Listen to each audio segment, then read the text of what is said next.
extraordinary day, Craig, on so many levels.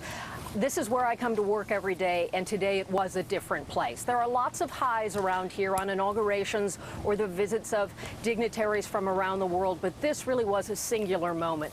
You had Republicans and Democrats who aren't putting aside their differences, but were willing to turn the volume down on the partisanship today and to sort of listen together and take from the Holy Father's remarks what they could. And so many of the themes were easy for everyone to put their hands around. So we had that as an extraordinary backdrop today. I was able to be inside the chamber, so I was able to watch the expressions of the many guests, several hundred guests who were seated above the Holy Father's level, above the House floor in what's known as the gallery.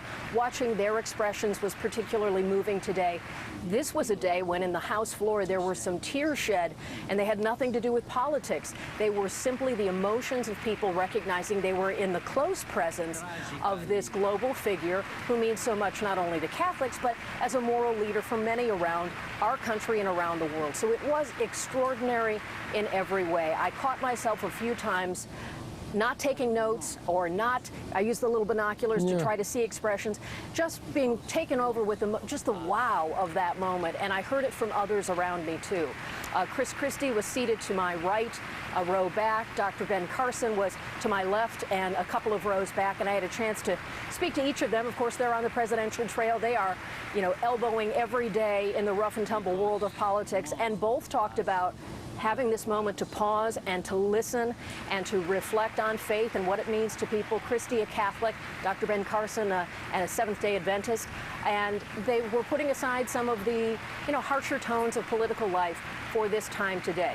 Doesn't mean it will last long, but it's a day we can mark and take in all the imagery and all the different experiences. It sure would be nice if it lasted a little longer. Kelly O'Donnell, thanks as always. Do appreciate you. Congressman Sean Duffy is a Republican from Wisconsin. He attended that joint meeting with the Pope just a short time ago. Let me just get your initial impression, Congressman. What did you think about what he said? What was it like being there in the chamber? Yeah, I couldn't agree with Kelly O'Donnell more.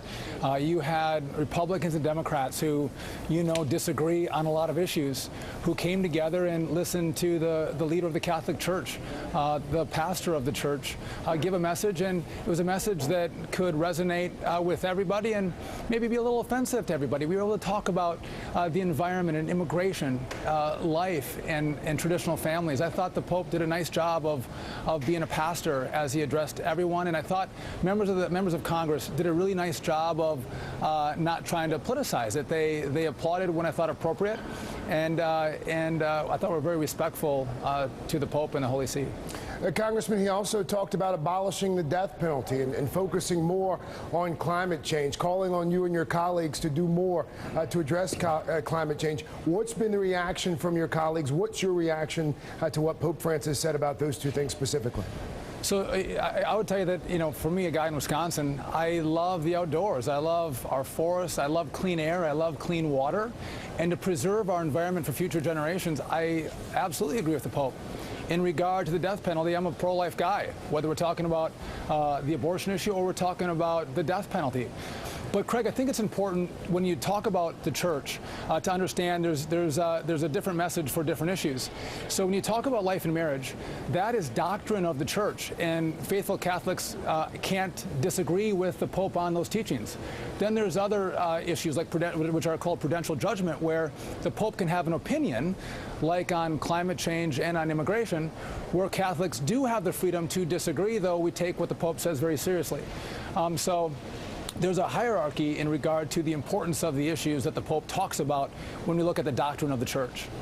The Senate, considering, of course, that continuing resolution to avoid a possible government shutdown, the Democrats say they're ready to filibuster any stopgap bill. Meanwhile, the White House working on its own contingency plan if the shutdown does go into effect October 1st. Congressman, where's the House on creating that stopgap bill?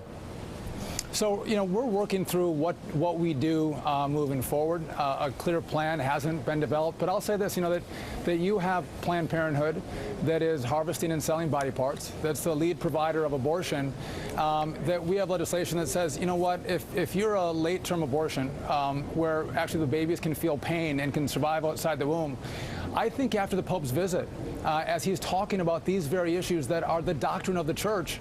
Hopefully there'll be some conversion with the 83 Democrats who sat in and listened to the Pope's message and who call themselves faithful Catholics. Hopefully we would get some bipartisanship and maybe some Catholic unity, saying, you know what, we can have a conversation about when life begins, at conception or some other point, but we could all hopefully come together and agree that, you know what, if you can feel pain in your baby and you can survive outside the womb, we should protect those little children, the most voiceless and defenseless among us. And so how this develops, we're going to see in the next week. We don't want to see a government shutdown. My hope is that if we preserve the funding for women's health care, but though we don't give it to Planned Parenthood, we would have Democrats rally around that issue. Craig, my hope is, though, Planned Parenthood is one of the lead political contributors to the Democrat Party. And so I hope this doesn't become an issue about political contributions from Planned Parenthood to Democrats, and we more focus on those little babies who don't have voices, but also focus on women's health, where we're going to provide just as much money to take care of women who are in a place of need. Congressman, we'll leave it there. Thank you so much for your time. Thanks, Craig. Congressman Sean Duffy.